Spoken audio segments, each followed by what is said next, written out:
You ever have one of those moments where your whole life gets flipped upside down by someone who's never even set foot in your house? Picture this. I'm out on the Taylor Ranch, sun blazing, smoke rolling off a brisket, family everywhere, kids laughing so hard it echoes all the way to the pond. And then here comes Loretta Sykes, HOA queen, in a fire truck red dress and heels that could aerate a football field. I swear, she showed up with a phone in one hand, attitude in the other. And before I could flip the next burger, she's calling the cops on us for psychological disruption. You heard right, not noise, psychological disruption. I wish I was making that up. 5 minutes later, she's live streaming, telling the world the Taylor family is running some kind of outlaw daycare and threatening to have the whole bloodline thrown in jail. Folks, you ever see a grown woman try to outshout a family of 30? She damn near pulled it off. But that wasn't even the craziest part. Because Loretta, well, she didn't know who she was messing with. See, the Taylor Ranch has been in my family since my granddad hammered the first fence post back in '54. Every summer, it's our tradition. Reunite, eat, play some music, watch the sunset. This year was special. My sister Jolene, city girl now, drove 3 states just to organize it. And my mom, Hazel, was finally letting herself relax after a rough year. Then, here comes Loretta, HOA president 3 years running, self-appointed sheriff of suburbia, strutting across the gravel like she bought the land with her attitude alone. She snaps photos, lectures my mother, waves her arms like she's directing traffic, and shouts about fines, parking, dangerous levels of laughter. She dials 911 on speaker so the neighbors can hear. I step in, cool as I can manage. Ma'am, this is private land.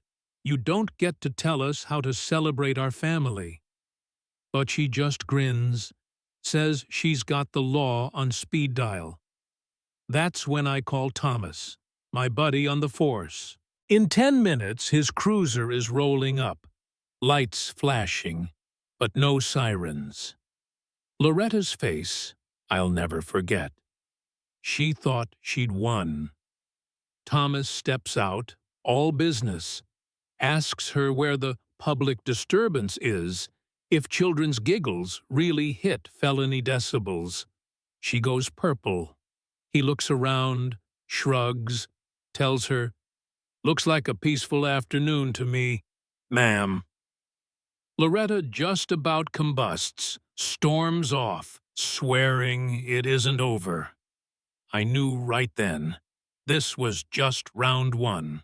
Monday, I find a yellow slip zip-tied to my gate. $500 for disturbing the peace, plus a demand to apologize to all my neighbors on camera.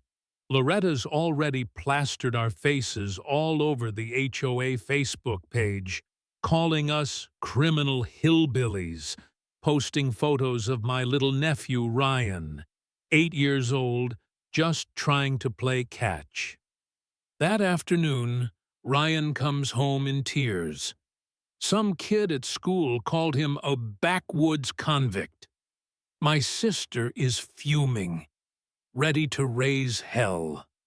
But I know what Loretta wants. She wants a scene.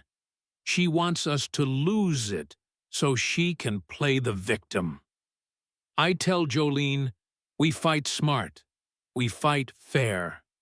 But man, it eats at you, watching your family get smeared by a woman who just wants power. That night, I dig into Loretta's past with Thomas. Turns out, this isn't her first rodeo. She's got a history of terrorizing neighborhoods with threats, fines, and drama until people either break or move out. That Thursday, I show up at the HOA meeting, low-key, wearing my ranch boots and a poker face. Loretta's at the front, waving photos of our barbecue like she's testifying before Congress. She claims the HOA controls any land within earshot, not just the subdivision. I stand up, ask her to show the rule. She falters, can't find it, starts yelling. Then Thomas, bless him, calls out, "Is this Granger family takeover night?" The room cracks up. Loretta flees, face red as her dress. The next day, Loretta zip-ties a handmade "Criminals Live Here" sign to my fence. She hires a fake security company to cruise by, snapping photos. She files a harassment complaint with her assistant as her only witness. That weekend, I invite the neighbors she's harassed for barbecue. The Hendersons, the Johnsons, even Mrs. Peterson, the widow she once fined over a garden. We grill, we laugh. We set up a speaker and drown out Loretta's next round of megaphone shrieking with Hank Williams Jr. She tries to cross the grass. Her heel vanishes, down she goes. Megaphone flying, dignity left behind. But it gets bigger. She hosts a press conference. Reporters, the whole circus. She accuses me on live TV of intimidating her, calls the cops, demands my arrest. What she didn't know. I've been police chief in this town for 5 years, kept it quiet, because that's just who I am. When Thomas finally flashes my badge to the crowd, the air goes dead still. Loretta starts screaming. "It's a setup," says I'm impersonating an officer. My officer backs me up. The crowd turns. Suddenly, it's Loretta on trial, not me. We play her own words on the loudspeaker, her voice clear as day. I make the rules here. Anyone who challenges me will be sorry. Her lawyer looks like he's ready to vanish. The neighbors start chanting, "Loretta must go." She tries to run, but the mud gets her again. Yellow dress splattered, her reign officially over. You know what's wild? Turns out, Loretta's been doing this for years, moving town to town, getting herself elected HOA president, running good people off, always bluffing about big city connections. She only had the power we gave her by being afraid. That day, nobody was afraid anymore. So, let me ask you, who really held the power in our town?